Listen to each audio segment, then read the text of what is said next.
sniper on the university tower firing at will. People were dying. The stories of courage. My mission was to get into the tower. In an event that shocked the nation. Tower. Tonight at 9 on Arizona PBS. Explore new ideas and new worlds here on Arizona PBS, a community service of Arizona State University. Programs on Arizona PBS are funded in part by a gift from the estate of Andrew and Agnes Hopper. For more information on how to include Arizona PBS in your estate plan, call 602-496-8888. Coming up next on Arizona PBS, Life and World. Don't forget that you and your collectibles are the stars of this show, so join us for the next taping of Arizona Collectibles. Go to azpbs.org/collectibles to submit your items today. Oh, my. I know 50 to 75,000 on it. One of the nicest pieces that I have seen outside of a book. Coming soon to Arizona PBS. Next time on The Coroner. Someone's found Long Ben's treasure. A treasure hunter dies after finding gold. Long Ben's curse. Jane doesn't believe in a pirate ghost. There's no such thing as a pirate curse. The Coroner. Thursday night at 8 on Arizona PBS. Support for Arizona PBS comes from viewers like you and from Friendship Village Tempe, a retirement community for over 30 years, offers independent living with residency options, lifelong learning classes, as well as continuing care. Information at friendshipvillageaz.com. Whitfill Nursery, proud to support Arizona PBS, a Valley tradition since 1946. Over 200 acres of Arizona-grown trees, citrus, and palms. Complete custom design and installation. And Whitfill Nursery still does the digging. WhitfillNursery.com. From the Cronkite Studios in downtown Phoenix, this is Cronkite News. The whole environment is one of dysfunction in the Trump administration as far as national security is concerned. With the resignation of the National Security Advisor, Arizona leaders respond, and more of President Trump's cabinet has been confirmed. And after a controversial campaign and first few weeks in office, we take a look at how fear and politics interact. Plus, more weapons are being found at airport security checkpoints than ever before. How the TSA is working to keep you safe. Cronkite News starts now. Good evening and welcome to Cronkite News on Arizona PBS. I'm Katie Beery. And I'm Tyler Paley. Thanks for joining us. Strong words today from Arizona's senior senator about the resignation of President Trump's national security advisor. Democrats are already calling for an investigation into Michael Flynn's conversations with the Russian ambassador over sanctions. And the White House is putting the blame on the Department of Justice. I think there is significant dysfunction in the national security apparatus of the Trump administration. When you see that you don't know who's in charge, this Flynn situation, the whole environment is one of dysfunction. Where was the Department of Justice in this? They were aware of this. We were making statements based on what General Flynn was telling us starting on January 13th. The Vice President went out on the 15th. Right? They didn't notify the White House counsel's office until January 26th. At that time, there was an immediate, the president was immediately informed of that and then asked the White House counsel to conduct a very, very thorough review. Retired General Joseph Kellogg was named as interim national security advisor. Kellogg has advised Trump on foreign policy since early on in the campaign for president. As for Flynn, it's likely he'll be called before the Intelligence Committee for the questioning as the committee investigates relations with Russia. Meanwhile, there's some progress in filling President Trump's cabinet. Former World Wrestling Entertainment executive Linda McMahon was confirmed to lead the Small Business Administration. McMahon helped grow the WWE from 12 employees to over 800. And David Shulkin was sworn in as Veterans Affairs Secretary today. All 100 senators voted to confirm the 57-year-old physician, a rare show of bipartisanship. Divided by the political aisle and social ideals, Arizonans have grown more fearful of the other side. Investigative reporter Megan Finnerty talked to Arizonans to find out how fear affects society. With an endless stream of rallies, protests, tweets, and talking heads have presented Americans with the political extremes. Yet there's a common thread: fear for the future. When we feel that way, what we do is we fight back with tooth and nail. Born Arizona State student Siavash Naji Talakar, fear took when his Iranian grandmother was swept up at LAX in the early hours of the president's travel ban. My fear was, if they send her back on a 40-hour, probably even longer on a return trip to Iran as being deported, I was worried that she wouldn't make it. I was worried for her life. Arizonans fearful of what a Trump administration means can be found protesting weekly across the valley. Basically, this is a death sentence for me. If they do away with ACA and they don't have a replacement, I'll be dying. People here are in fear that our democracy is being slowly ripped away from us. But it's the Trump supporters that were also afraid and felt compelled to vote for the populist Republican. He says he doesn't like illegal immigrants. Who likes illegal people? I want stricter immigration. I'm for immigration, but legal immigration. In response to a Public Insight Network query, Pat Baker said, "I feel safer already. The Dems are acting like children." Right now, both sides feel like they're losing. Michelle Shiota, an Arizona State University associate professor of psychology, says, when it comes to division in politics and society, it's a zero-sum game with winners and losers.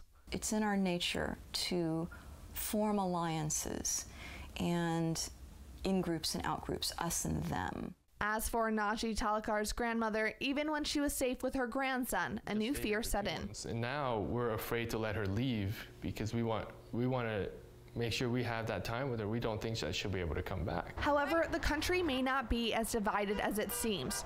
Shiota believes there's a large middle ground, but it doesn't get much attention. People who believe in the sometimes, but not always. Don't be afraid to try to comprehend the life experience of people who disagree with you. Until then, those motivated by fear of losing their America will demonstrate their fight in handwritten letters, signs, and song. Out of terror. Reporting in Phoenix, Megan Finnerty, Cronkite News. Dr. Shiota said this country is too big to come to consensus, but instead we should be working toward compromise in politics and society. With Republicans controlling Congress and the White House, President Obama's signature health care program is likely to be repealed. Carla Liriano met with the group advocating to save it. Flagstaff, Phoenix, and Tucson, the 3 Arizona stops on a nationwide tour that's trying to save the Affordable Care Act. A group of Arizonans joined them today to talk about the program's effect on their health care. All right, thank you all so much. From the father of a 1-year-old with a heart condition to a small business owner who beat cancer, 8 advocates spoke in support of the Affordable Care Act at the Phoenix stop of the Save My Care bus tour. Our health care matters. The nationwide tour will take this bus to 20 states in an effort to protect the ACA, also known as Obamacare. This father came for his son, who has a lifetime of hospital visits ahead of him thanks to a heart defect. I don't want him to be afraid to get it. Or afraid to get his treatment because he can't afford it or because he doesn't have coverage. However, one Arizona lawmaker says Obamacare hurts more than it helps. Obamacare is a disaster. Your premiums have skyrocketed, your doctor choices are down, your deductibles mean you have no insurance for the most part unless you get hit by a bus. So if you're poor, rally on. If you're anybody else, stop Obamacare now. Even Gomez says he's accepted the fact that with the current Congress, Obamacare is likely to disappear. They're going to repeal it, but you cannot do so without without a replacement that includes coverage for pre-existing conditions and eliminates coverage limitations, both annual and lifetime. Immediately after the Phoenix rally, the Save My Care bus tour headed to Tucson. They parked near the office of U.S. Representative Martha McSally to ask her to address the health care concerns of her constituents. In the broadcast center, Carla Liriano, Cronkite News. We now know exactly how many people were picked up by Immigrations and Customs Enforcement agents this past week. According to ICE, 680 people were arrested in a targeted enforcement action.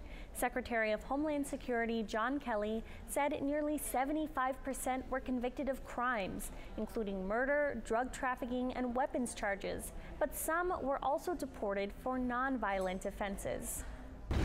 Arizona's most notable case so far has been Guadalupe Garcia, a Mesa mother deported after using another person's social security number to get a job at a water park.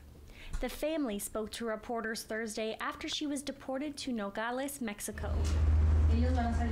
Her kids, who are U.S. citizens, briefly visited their mother at a soup kitchen before returning home to Mesa. It's just the worst thing. It feels like a dream, but this is reality and we have to face it.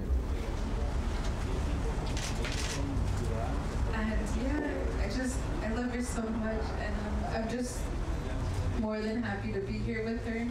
Pastor Sean Carroll is with the Keno Initiative, which helps provide temporary shelter for people who are deported. We see it all the time. We see families being separated regularly. We see families being torn apart constantly. It's an absolute tragedy. Are you affected by Trump's executive order? Do you support the president's policies and want to share why? Cronkite News wants to hear from you. Go to cronkitenews.azpbs.org to fill out our online survey.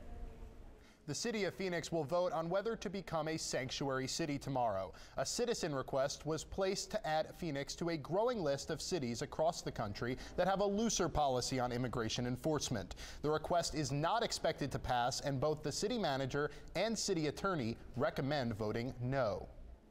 It's one of the most visible parts of any airport, the Transportation Security Administration checkpoint, where officers are charged with looking for explosive, guns, and other banned items.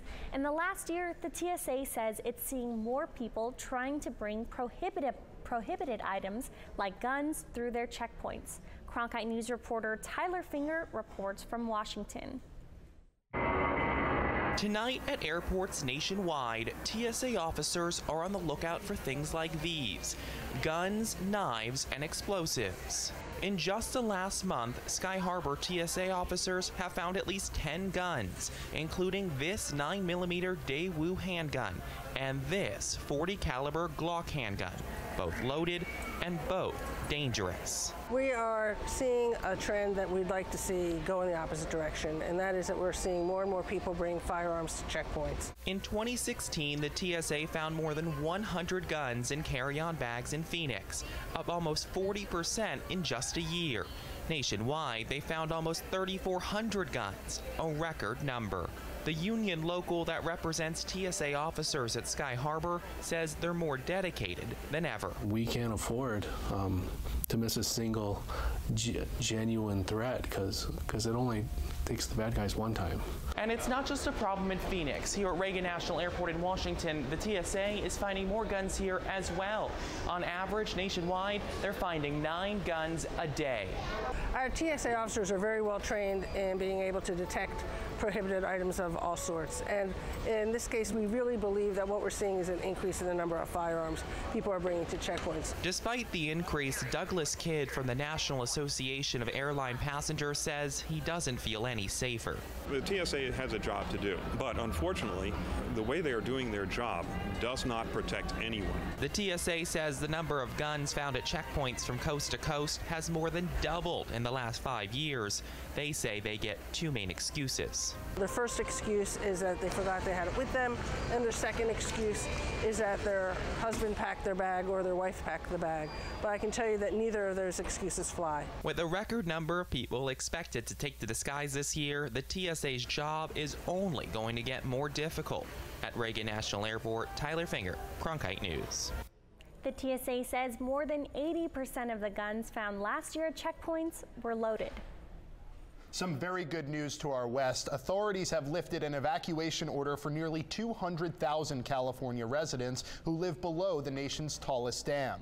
Officials issued an evacuation order Sunday in Oroville, California, due to fears of massive flooding after a spillway was damaged. Even though the area is expected to receive more rain, inspectors say there is no evidence of any further erosion. teachers often have to dig into their own pockets to buy supplies for their classrooms. Coming up on Cronkite News, how some teachers are finding creative ways to secure funding and bring new tools to the classroom. Don't be afraid to start building this part of the face up. You don't want to. Plus, one teacher is showing how her students that it's okay to fail. I'm Scott Pelley, anchor and managing editor of the CBS Evening News. In our changing media landscape, it is crucial for journalism education to ensure a commitment to the truth, unbiased reporting, strong ethics, unwavering fairness, and above all else, accuracy.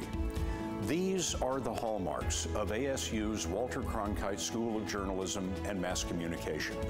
It's a place where students can innovate and transform the news industry while always upholding the values of the school's namesake. The Cronkite School at ASU, preparing the next generation for a stronger future of journalism. Discover so much more at azpbs.org/schedule, where it's easier than ever to find out what's on Arizona PBS. Access interactive digital and printable program guides, repeat times, and full episode descriptions. Watch program previews of best bets for the coming week. Search by title to find your favorite shows. You can even add programs to your calendar and get email reminders when they're about to start. It's easier than ever to find out what's on Arizona PBS. Discover so much more at azpbs.org/schedule. When you want to be more connected, friend us on Facebook, follow us on Twitter, watch us online.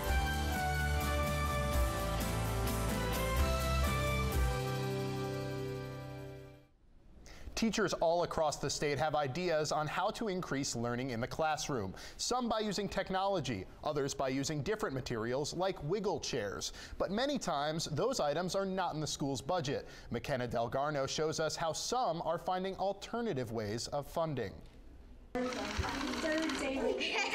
With a lack of funding for public schools, materials needed for students can be hard to come by. Right now, all of the stations in the room are being run by Donors Choose Materials. Christy Gordon, a second grade teacher, creates projects through a website called donorschoose.org. You can get eggs to make you have higher points. The website is designed for people or companies to support classroom projects by donating money. Neil Feather, the president of SiteLock, says they donate to give back to the community. We wanted to be able to give students opportunities to interact with technologies that they may not have had an opportunity to. But that's not the only way companies can get involved. Hillary O'Brien, the principal of Madison Campbellview Elementary, says their school made a partnership with the company McCarthy. I just think that there are some challenges that we face in public education, and I think that it takes a village, and we're all here for the kids. McCarthy has donated several items to Madison Campbellview Elementary. Things like books, a clothing drive, and even a golf course, just like the one right behind me. O'Brien says oftentimes companies don't know how they can get involved. It doesn't always have to be monetary. Sometimes it's just the gift of time. Schools are often looking for volunteers, and companies can help fill that role as well. Look at that. Good job. There's so many things that we've gotten. It's great to have community support. Whether donating money, materials, or time, teachers and schools rely on that community support. In Phoenix, McKenna Delgarno, Cronkite News. With school subjects like mathematics and history, there isn't a lot of room for error. But in one middle school classroom, failure is seen as a means for improvement. Cronkite News reporter Danielle Kernkamp went to Santa Maria Middle School to learn about how failing can sometimes be seen as a good thing. Generally, in beginner's art classes, students learn basic painting and drawing skills. But in Danielle Paletto's case, she tries to teach her students life skills. Paint, clay, newspaper, and fabric. These are just some of the mediums that art students in Danielle Paletto's class are able to use. I can show my talents here and with no problem. And the main thing Paletto tries to teach her students, it's okay to fail. Failure is perfectly fine. And if they learn it here in the classroom, then it's a lot easier for them to learn it when they're an adult. With subtle background music and motivational signs hung up throughout the Santa Maria Middle School classroom, students feel motivated to try new things without fearing failure. Try again, you know, so like you fail the first time, you have to keep on going and try to succeed. Students are in week 4 of working on these marionettes, and in this case, it's a body with a Mickey Mouse head. They have about 2 more weeks until the product will be finished. I love it, because then you have that final piece. A study done by the National Center for Biotechnology Information shows that positive reframing works best for students dealing with failure. If there's another student there, they tend to help each other too, so that they're teaching each other how to do the pieces. The students are learning firsthand what Thomas Edison said, "I have not failed, I've just found 10,000 ways that won't work." As for students who aren't necessarily interested in the arts, Paletto says she finds what they do like and creates a project out of it. For example, if a student cares about sports, she has them find a new way to design a football. In the Broadcast Center, Danielle Kernkamp, Cronkite News. It's Valentine's Day, and in this age of dating, many people turn to online apps to find their perfect match. Coming up on Cronkite News, how older generations are embracing technology when it comes to relationships. And we have beautiful temperatures here for your Valentine's Day, but will there be rain this weekend? I'll have your full forecast coming up. I think I finally found my hallelujah. I've been waiting for this moment all my life now. All my dreams are coming true, yeah. I've been waiting for this moment. It's good to be alive right about now.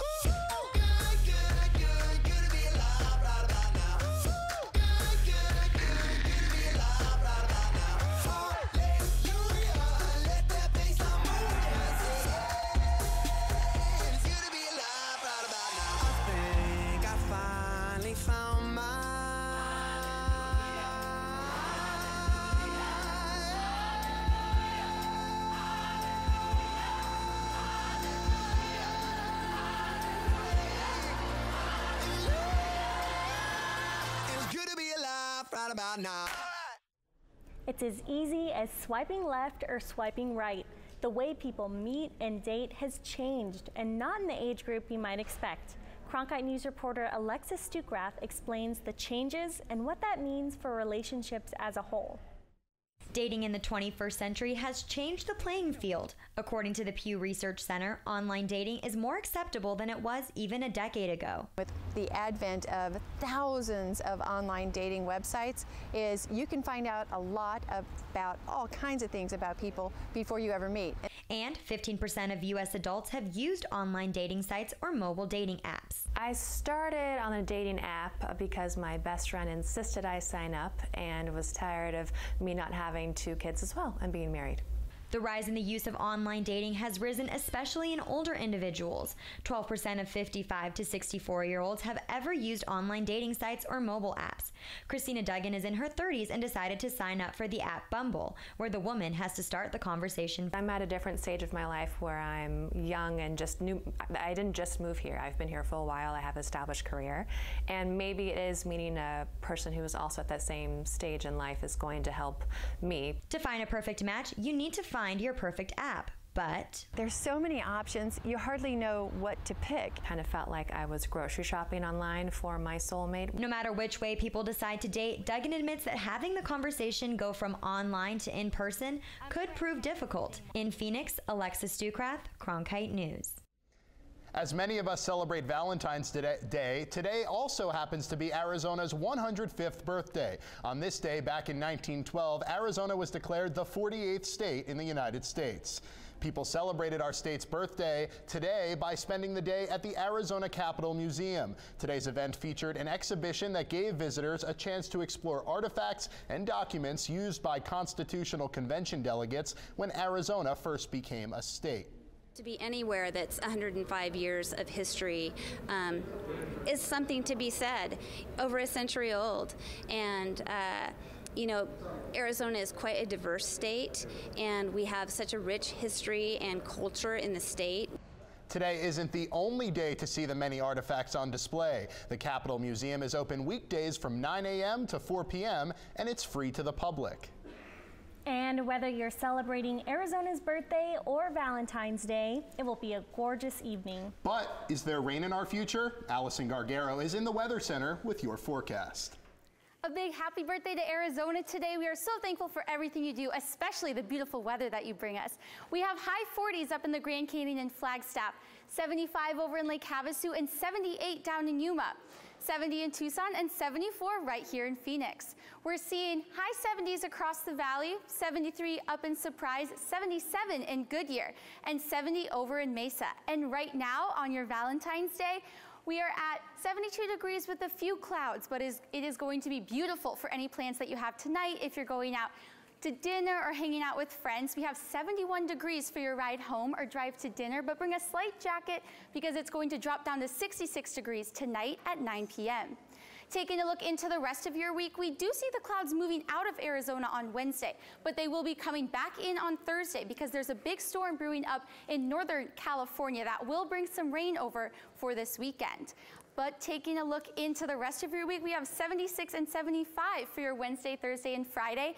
But the clouds will be coming back in on Saturday with a chance of rain, bringing the temperature down to 67 degrees and 65 on your Sunday.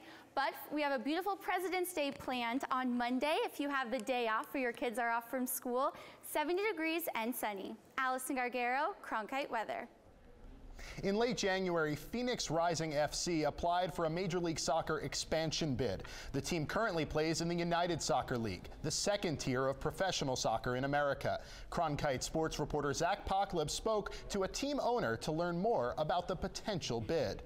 On the wall of Tim Reister's office hangs the logo of Phoenix Rising FC, a minor league soccer club he and an ownership group bought last fall. The group's goal? A Major League Soccer franchise in the Valley.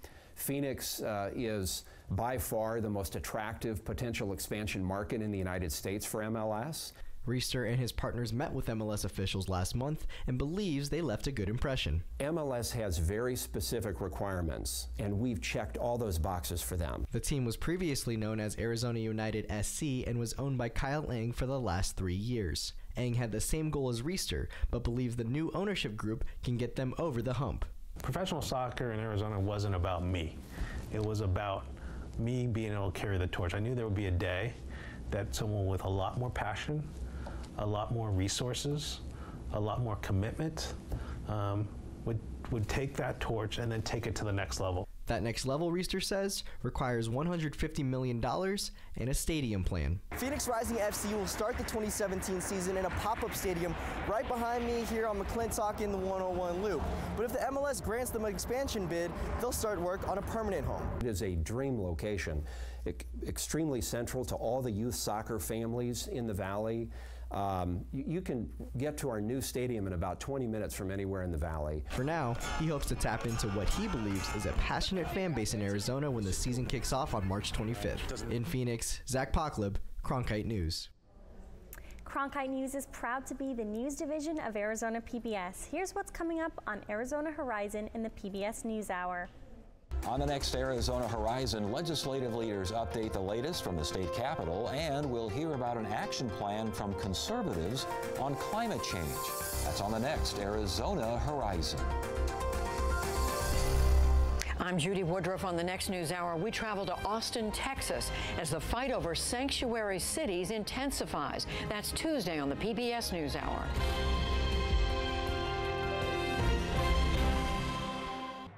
Cronkite News tonight. Thanks for joining us. For top Arizona stories anytime, go to cronkitenews.azpbs.org.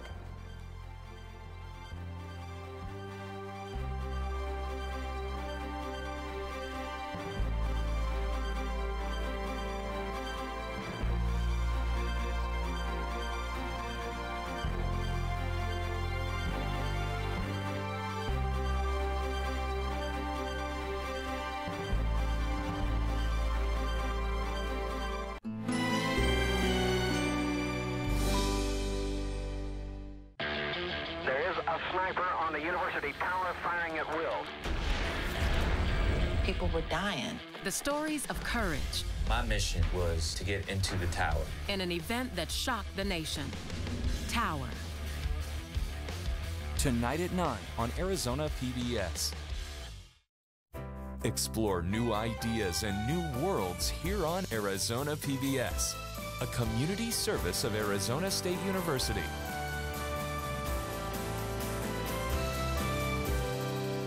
Arizona PBS programming is brought to you in part by the underwriting support of local businesses.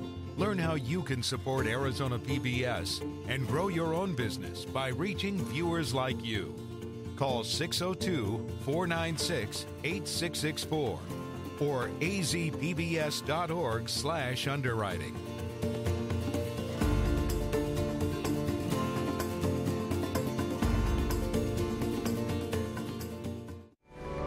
Coming up next on Arizona PBS, life and world.